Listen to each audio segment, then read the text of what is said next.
देखिए ये क्वेश्चन अपना 6 चैप्टर का और मॉडल पेपर नंबर 1 और फर्स्ट क्वेश्चन का एमसीक्यू नंबर 7, ठीक है। इसको अपने सॉल्व करते हैं। जैसे भी पता भी लग रहा है कि यदि किसी वर्ग की भुजा the side of square x equal to 4 centimetre है तो उसके क्षेत्रफल में परिवर्तन की दर x के सापेक्ष क्या होगी।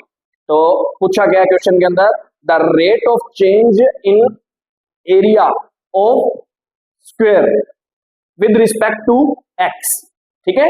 x के सापेक्ष निकालनी है और परिवर्तन की दर निकालनी है और किस में निकालनी है, क्षेत्रफल में निकालनी है। तो ये अपने छठे चैप्टर का 6 चैप्टर अपना जो अपना 12th क्लास का है एप्लीकेशंस ऑफ डेरिवेटिव या अवकलज के अनुप्रयोग, मतलब अवकलन कहाँ यूज होता है, डेरिवेशन कहाँ यूज होता है। तो सबसे पहली चीज कहाँ यूज होता है, किसी भी चीज की परिवर्तन की दर द रेट ऑफ चेंज या चेंज ऑफ रेट भी बोलते हैं या रेट ऑफ चेंज बोलते हैं,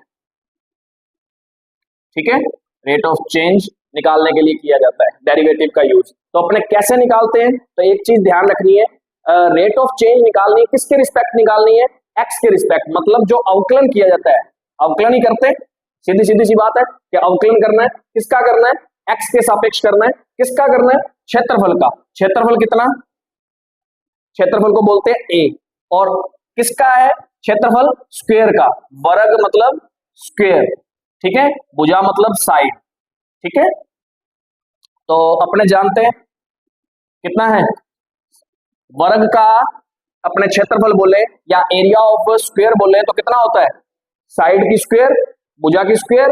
तो भुजा कितनी हो जाती है भाई, बताओ भुजा कितनी है, एक्स ही तो है। तो एक्स की वैल्यू दे रखी है, एक्स की स्क्वायर अपने लिख देंगे, एक ही जगह एक्स स्क्वायर लिख दिया, ठीक है। क्योंकि अपने जानते हैं यदि इसको पूरी डिटेल से करना होता तब तो अपने पूरे तरीके से करते, पर ये ऑप्शनल क्वेश्चन है तो इसको शॉर्ट में करवाना है और अपने को टाइम बचाना है अपना, ठीक है। तो सीधा सीधा अपने को पता है कि क्षेत्रफल में परिवर्तन की दर निकालनी है और किसके सापेक्ष निकालनी है, एक्स के। द रेट ऑफ चेंज निकालना है और किसमें, the area of rate of change in area of square with respect to x, ये चीज ध्यान रखें। तो विद रिस्पेक्ट टू एक्स मतलब परिवर्तन की दर के लिए अवकलन करते हैं, डेरिवेटिव करते हैं। तो डेरिवेटिव का सिंबल किसके रिस्पेक्ट, एक्स के रिस्पेक्ट, किसका, वर्ग के क्षेत्रफल का, ठीक है। क्षेत्रफल को ए से लिखते हैं और क्षेत्रफल होता क्या है, भुजा की स्क्वायर, भुजा कितनी है एक्स, साइड कितनी है एक्स, और एक्स की स्क्वायर ही तो होता है। तो अपने इसका डेरिवेशन करते हैं तो कितना आता है 2x, ठीक है।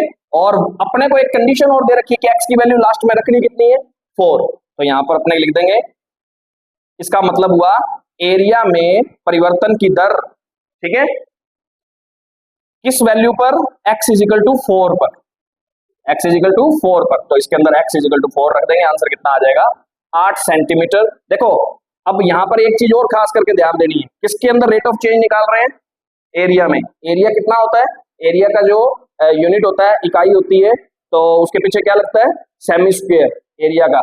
और बटे में कौन है, भुजा, भुजा के सापेक्ष कर रहे हैं तो भुजा कितनी है, सेमी। अब सेमी स्क्वायर से सेमी काट नहीं सकते क्योंकि ये रेट ऑफ चेंज है, ठीक है ना। तो ये तो हो गई साइड की और ये होगी एरिया की। तो पता लगता है यहाँ से स्क्वायर का मतलब साइड में और एरिया में, और सेमी का मतलब कोई सिंगल डिजिट थी, सिंगल मतलब साइड के रिस्पेक्ट कर रहे थे अपने। तो आंसर अपना कितना आ गया 8 सेमी स्क्वायर पर सेंटीमीटर। तो इस चीज को भी इस तरीके से कर सकते हैं, ओके। तो अपना ऑप्शन यदि देखा जाए तो ऑप्शन कौन सा सेटिस्फाइड होता है, ए, ओके।